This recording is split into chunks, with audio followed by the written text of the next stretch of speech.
Hey, everybody. Once again, Happy New Year to everybody, and welcome to the Penalty Box Vodcast for December, for January 1st, 2010. It's the first vodcast of the decade and of the year all at the same time. Great. In this vodcast, I'm going to talk about um, the Montreal Canadiens and can they make the playoffs and actually be a good team? And will they? And what are the chances? And what do they need to do that? And I also want to talk about, if anybody watched the game last night, or you must have heard, Brendan Gallagher suffered a. They haven't said that officially that it's a concussion, but if he doesn't have a concussion, I don't know what his head is made of. He was he was kind of hit along the boards, and in falling down, he twisted and fell like that. And coming down at the same time, Ben Sherratt was skating past, and Ben Sherratt's knee, which was encased in his shin pad, so that's hard plastic, um, hit Gallagher like dead in the face. At they say about 50 kilometers an hour. And that's with no protect. Yeah, I mean, he had no protection. The helmet didn't do him any good at all. And he was on the ice for a couple of minutes. He got up. He was able to get off the ice on his own, with a little help, but basically on his own. And I haven't heard a thing. They haven't announced anything. They called up Dale Weiss. Um, so that should, and they said he won't be playing Thursday. That's the minimum they'll say, with an upper body injury. I mean, he didn't hurt his shoulder. If he doesn't have a concussion and out for a long time, I'm going to be surprised, like really surprised. So, due to that, I hope he comes back really quickly. I do, but due to that, I came up with some lineups that hopefully will get us through the his injury until he comes back. And like I said, there's no word on how long he'll be out. But consider he's had a concussion before. This is definitely has to be a concussion. Nobody knows how long it'll take when you have a concussion, really. And I think this is not only just like a concussion, this is serious. This has to be a serious concussion where he won't be day to day. Now, this again is all I'm assuming this. And you know what they say about assuming? You make an ass out of you and me. But it's a pretty educated assumption to see that if you saw the hit, it was brutal. Brutal. I mean, there's no other way to describe that. So, in light of that, at least for the Thursday game, there's got to be some kind of an adjustment because Gallagher was first line right winger. Now Armia is out, Byron is still out, and Drouin is still out. On top of all this, right? So we definitely have to come up with something. Where did I write who was out? Oh, okay, on the board.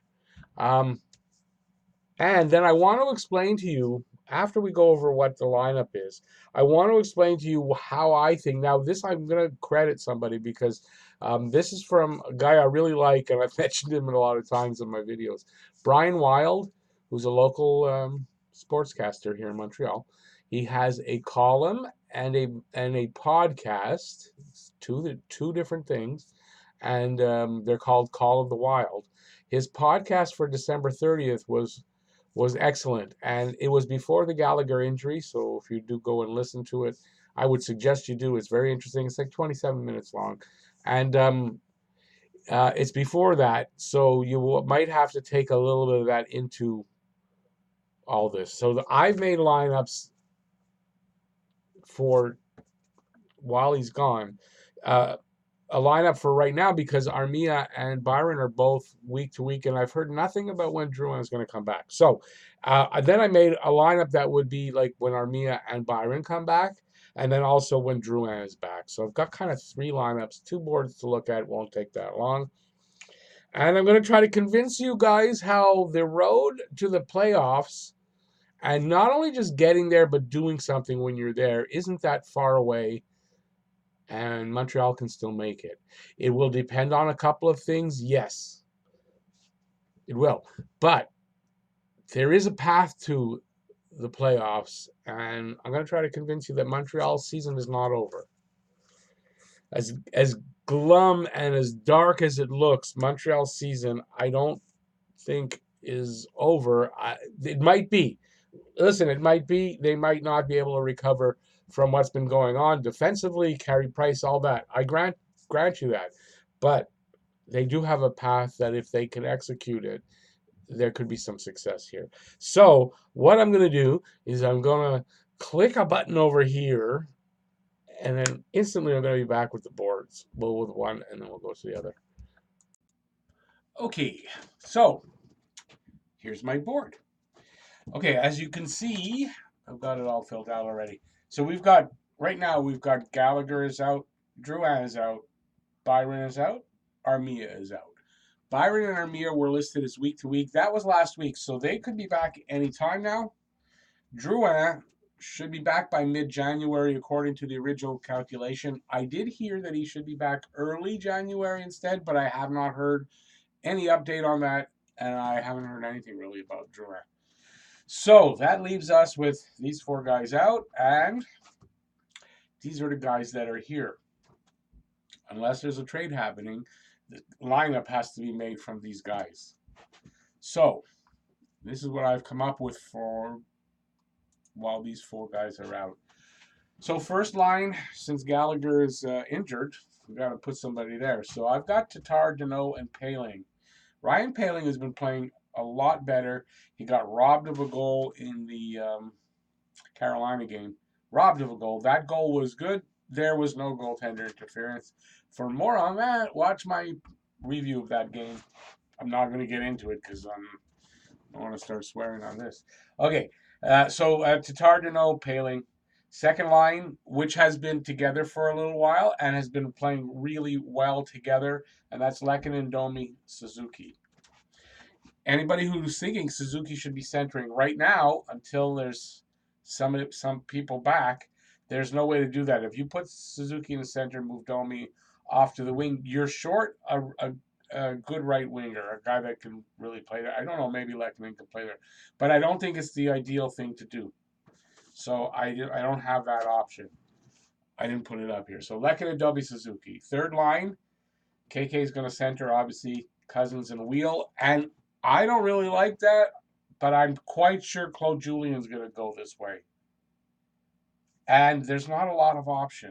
The only option is, okay, you got Vadimo, Barber, who didn't show us anything, and Weiss. So really that's all you've got right now. And hopefully this is just for a couple of games because Armia and Byron should be back anytime now. So then you got, like I have here, Vadimo, Thompson. They just called up Weiss. Now, I don't know if that means he's going to play, but I think Barber didn't really do anything. So I think Weiss might get the first game or not, but it'll be between those 2 guys. So that's first one.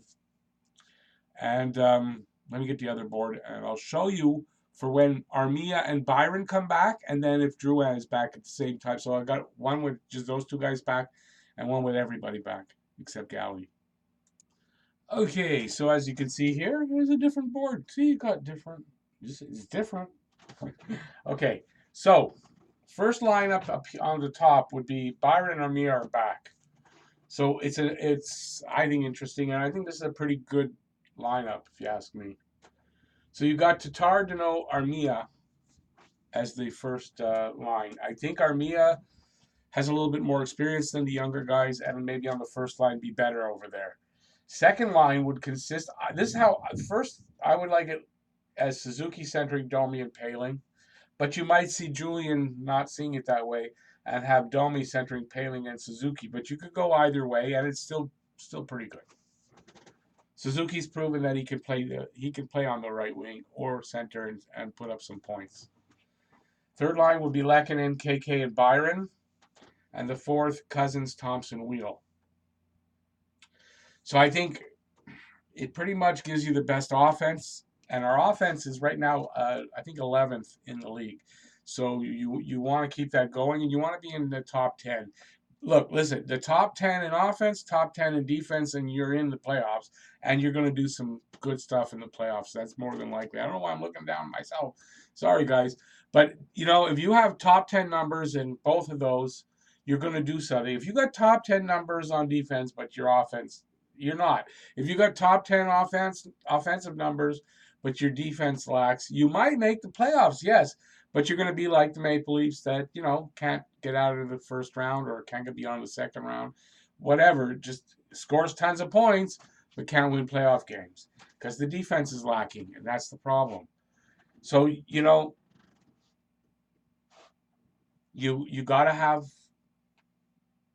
got to make the best use of your offense.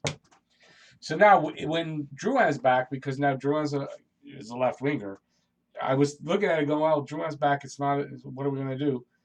So I think this is pretty good here. You got Tatar, Dano, Armia, Drouin, Domi, Suzuki, Lekin and KK Paling, Cousins, Thompson, Wheel. Thompson's Wheel, that's the best place for them on the fourth line. But I like this. Tatar, Dano, Armia, Drouin, Domi, Suzuki, Lecky, KK Paling. I think you got a well-balanced offense, and you'll still be scoring goals, and that they need to be doing that. So Galley's injury could be a really pretty big thing. Anyways, that's what I've come up with as far as lineup of what we're looking at probably for. Listen, Galley could be out for the rest of the season. It's a concussion. It could happen. And to get into the next part of what I want to tell you about, we need the best offense we can. As far as on defense, for me to go here and say, well, we can. There's not a lot of option unless there's a trade. There's not a lot of option like here where you got options. You can switch things up and move things around. The guys, there's depth on the forward ranks right now. There's depth. That's something that we haven't had, and you prove it here by the combinations that you can see here. I'm sure you guys out there, you can say, well, why don't you fix it up like this and that? And there's other ways to do it. I realize that. This is my idea, but that's what depth gives you. On defense, we don't have the depth. That's the big problem. That's probably the biggest problem we're having right now is the lack of depth on defense, and we're going to talk about that next. Just want to get rid of the board.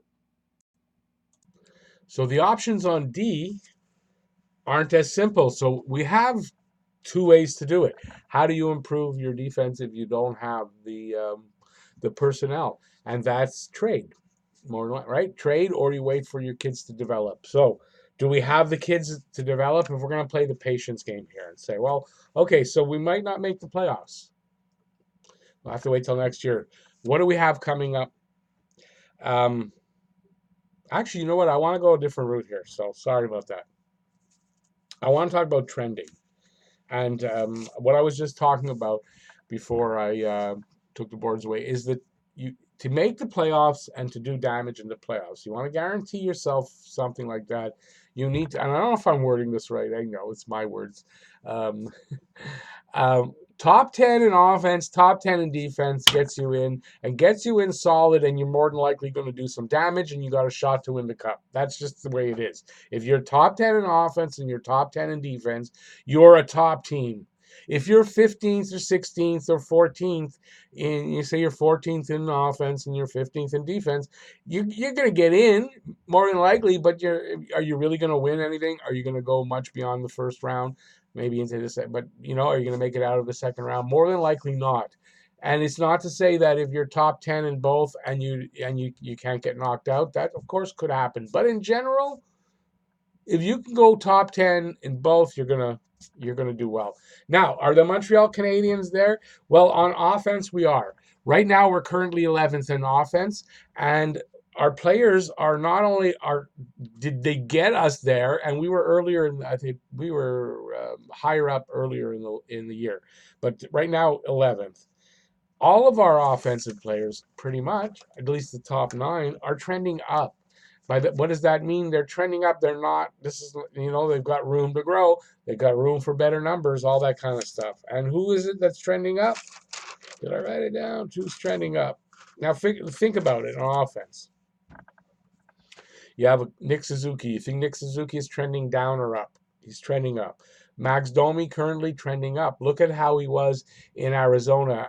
His last season, he had 5 goals with a goalie in front of him, and the other 4 were in empty net. So, his numbers weren't great and all that stuff. Was he a good hockey player? He was, but he wasn't performing over there, was he?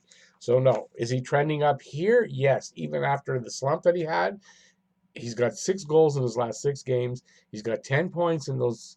I think it's 10 points, and it's either in the 6 games or 7 in the 7 games on the road trip. So in 7 games, that's a little higher than a point per game player. He's definitely trending up. Yoel Armia having the best season of his career, got injured. It's in doubt, but he'll still end up, as long as he makes it back soon, will still end up with the best numbers of his career, trending up. Phil Deneau, he played fantastic last season, is playing even better. Numbers are even a little better. He's trending up.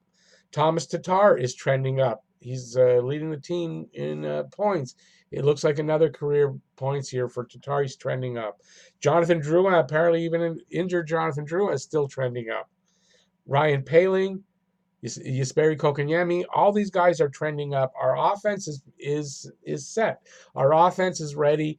They booked a room at the hotel and they're ready for the playoffs. The problem is the defense. The defense is currently, I believe, it's 25th. Now, a few days ago was 23rd. I didn't look. It's 25th, I'm going to say, in defense. If it's not, it's close enough. Now, do you think the defense is trending up or trending down? So who's in our defensive core? We got Weber and Sherratt and Petrie, Kulak, Mete, Fleury. Of those six, Mete and Fleury trending up. That's about it, really.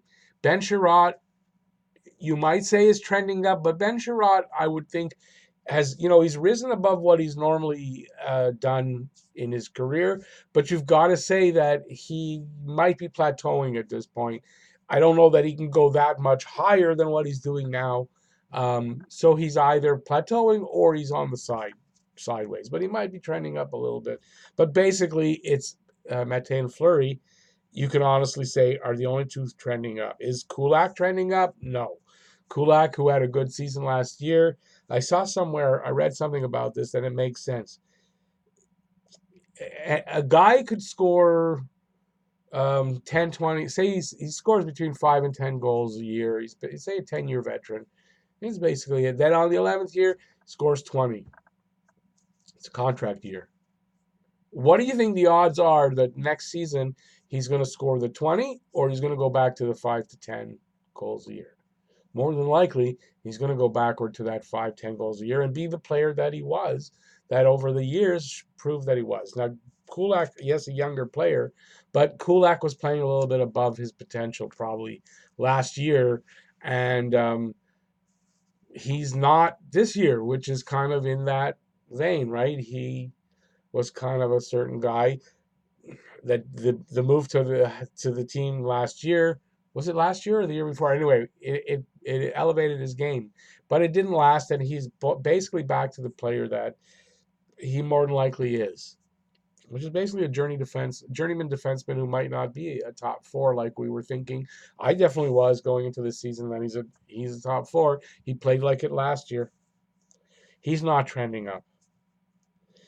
Jeff Petrie, more than likely, what you can say with Jeff Petrie at his age, because I think he's 32, is he's trending sideways. He's playing well and all that. His numbers are good, but he's more than likely trending sideways. You wouldn't say he's trending up. He's not a young man. He's not be trending up, and soon probably be trending a little down as he gets older. Shea Weber, same thing. Having a great season. Can't say that he's trending down, but he will be soon, if not already, right? And his career won't be on the rise. He's 34, had a long career. Doubt you could say, I don't think anyone would say his career's on the rise, right? So they're trending down. So on the defense, it's more trending down than trending up. And the two guys that are trending up aren't trending up like it's tremendous. They have a ceiling. It's not going to be super high. I'm talking Mete and Fleury. They're going to be good potential to be top 4, defenseman, but still, I mean, it's still limited. So there's two ways to solve that problem, right? And maybe I should throw in, by the way, because they're here already, is Noel Juleson. Would Noel Juleson be trending up? He probably was going into the season, but you'd have to think he's not healthy. We don't know what's going to be happening with him, and if he could get healthy at all, even. So he can't be trending up. He can't even really be trending. He's definitely on, like, doing nothing. He's in kind of in limbo right now. Then there's Josh Brook.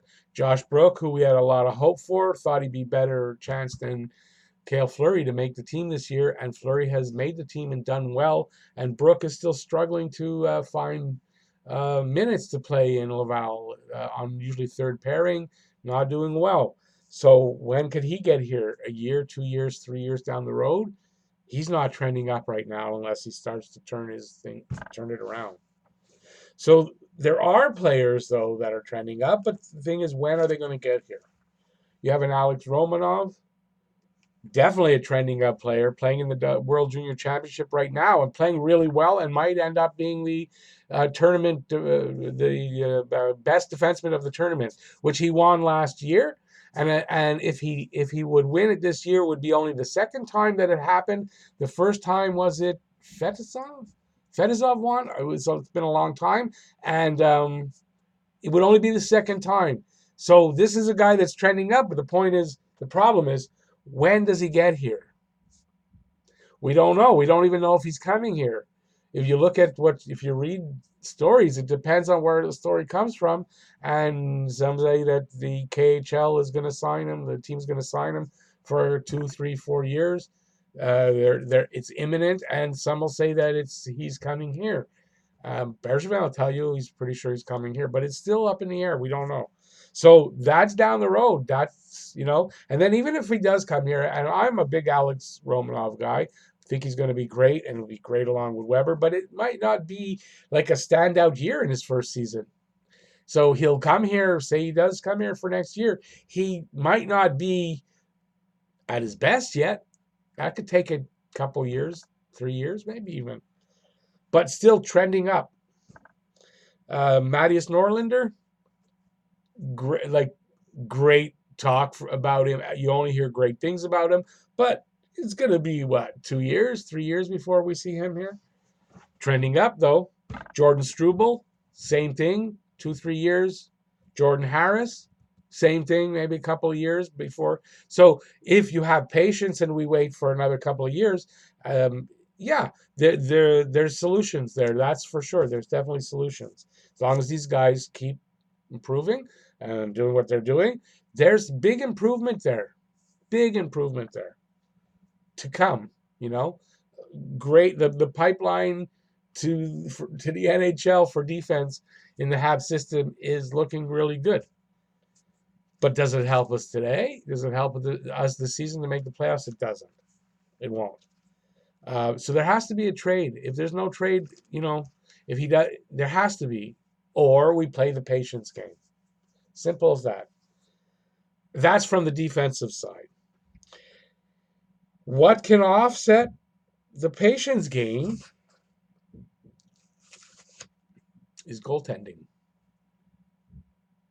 With better goaltending, a lot of times that defense looks a lot better. And it's also vice versa. With better defense, you can prop up a bit of a sagging goaltending problem, right? You could do that. A better defense protects the goaltender a little more. Better defense cuts down on the high quality chances against the goaltender. Better goaltending means that they saved those shots. They made the saves and kept the goals out. It all works in conjunction. If there's ever been a team sport, it's hockey. You really need everybody. Hockey's not a one-man sport. Hockey's not a one-goalie sport. You need everybody. Another thing that would help, obviously, is what happened with Lindgren. Surprise. He played really well. Probably better than I thought. I gave him a star in the review, so he earned a star for the game. And that will help a lot to have a quality backup. And maybe this is how they go. I know they were planning to go with Primo, but obviously they changed somewhere. I didn't read anything about them changing their philosophy again, but it seems like they might have. And maybe Lindgren is the answer for right now. He can come in and give Price some days off, and maybe that's something that he needs is a little bit less games. He's got to find his game. So that brings us to Carey Price, and the third thing that can help us, right? So the first thing to get in that 10% is the offense. We got that. Our offense is pretty securely good. We're at the top of the league where we need to be. The defense is not there. The defense needs to be improved by trade, or literally these guys need to dig deeper and find a different gear and step it up and play better all around. And that could happen because they've done that in games. It's not like all the games have been like the last few. There have been games where they totally dominate the other team, and it's happened, and it can happen again. Can they keep that consistent? Would you count on that being a consistent thing? No. I think what needs to be done, literally, Marc Bergevin needs to do his job and needs to find a way to fill that hole, at least in a middling way, improve that spot where Kulak is playing and the results we're getting from that. And how that helps out Jeff Petrie. If we can improve that one little thing, that gets the job done on defense and gets us closer to that spot that I'm talking about. And then that leaves Price. Price right now has got a 901 save percentage. It's 49th in the league. If you're not one of those that likes save percentage as a really good, solid, what's the word I'm looking for? To say this, okay, he's not that bad. That's not a good, accurate way to gauge his talent. If you want to go to the advanced stats, you're going to say, well, I'm an advanced stat guy, and that's where I would look at. Well, the best advanced stat for a goalie is goals saved above average. They're GSAA. And if you go to that, he's even worse, and he's at 54th in the league. So the stats that you would look at that are important for Carey Price right now to get us to where we need as a team, and I don't play for them, and I don't know why I say we all the time, but I do, and I guess we all do. But to get this team where it needs to be to make the playoffs, and not just make the playoffs, but to do some damage in the playoffs and get somewhere. Win a series, 2 series, 3 series, and get somewhere. Price is important. He's got to find a way. He needs to get. Okay, the talk earlier was he needs to be at 925. He's not going to be able to get to 925. I think he'd have to play at 940 or better than that goals against to get to a 925 save percentage. That's out. But can he play 925 the rest of the way? Yes, he can. It's not like Carey Price forgot how to play hockey. It's not like he forgot how to save pucks. It's called a slump. He's in a bit of a slump. If you heard that, my dog is dreaming. So I'm gonna just. Okay, so he didn't forget how to play hockey. It's a matter of him refining his game. Just like the team had the losing streak, just like Domi wasn't scoring for it was like 14 games where he was barely scoring. He is now 10 points in 6 games, something like 7 games. 10 points in 7 games. Might even be 11. I don't know. It's like something like that. And he's found his game again. Carey Price can absolutely find his game again. Sorry for shaking the thing. I got to get used to this. Sorry. You think it's like the old Japanese? Godzilla's coming. Ah. Okay, enough of that silliness. So, Carey Price, can he do it? Yes, he can. And he needs to. He knows he needs to because the last time I saw him, the last game he played, he said, I need to make more saves. Claude Julien, probably in the harshest he's been to Carey Price, said they need more saves. In order to win more games, they need more saves. That's it. That's what it's about. So can they get to the promised land of the top 10 in offense? They're there. Can they get there in defense? Top 10 in defense? They can. They can. They need to tighten up. They need to all play better. And they need somebody to fill that hole. Second line with Petrie. They need that.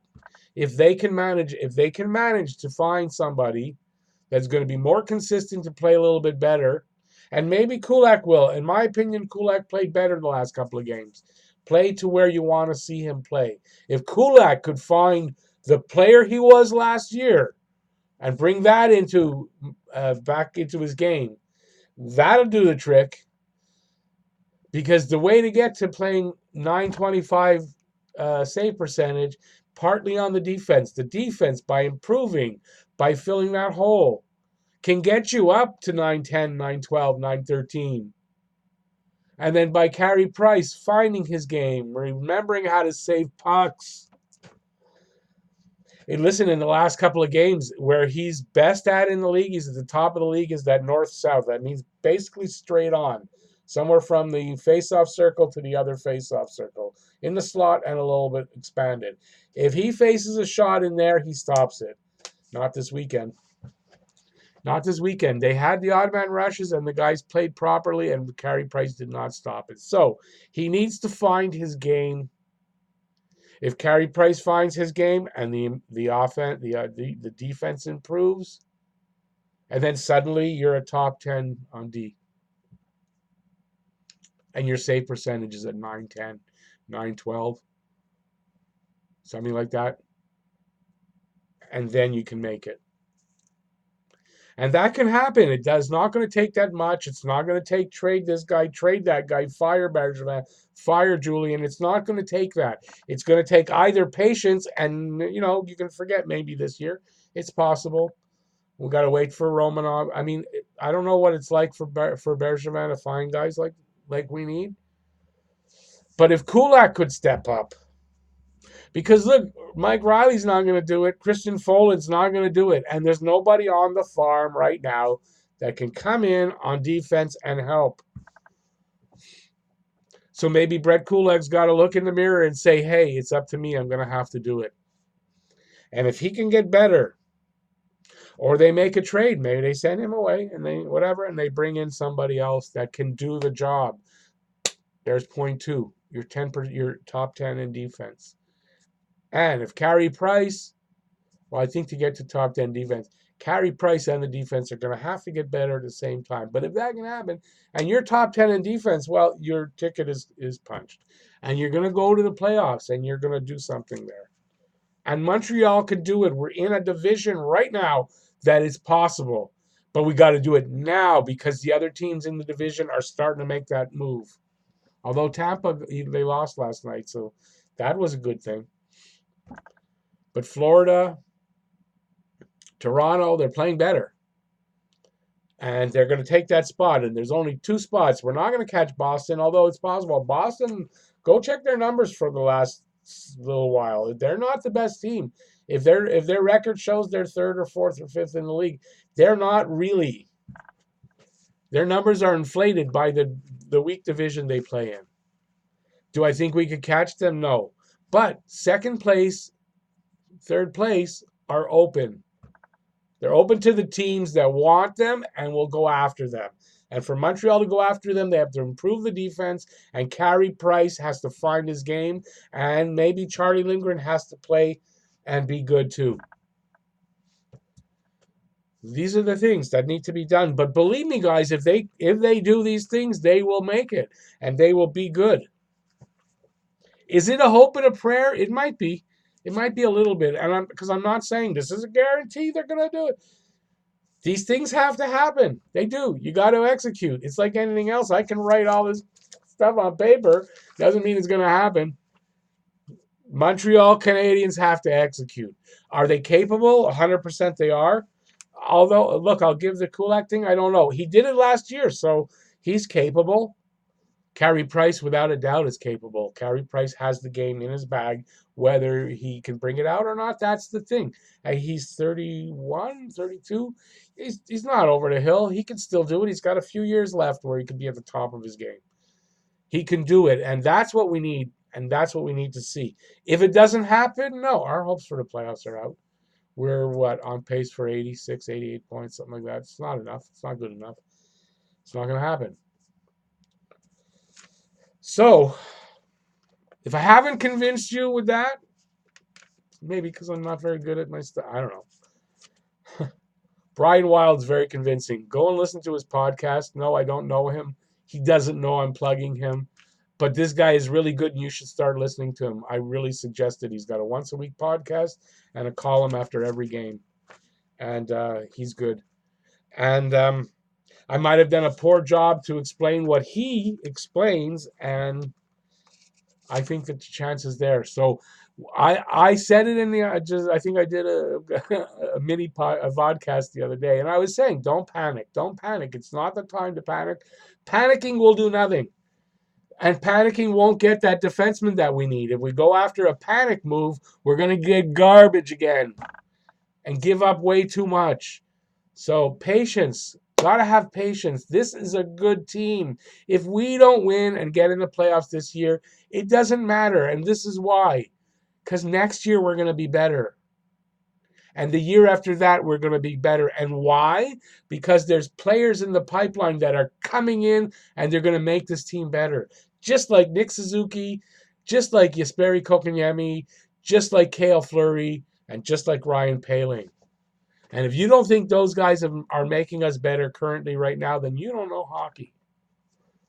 We're looking at, in those four guys that I just named, we are looking at the future of the Montreal Canadiens, the future success.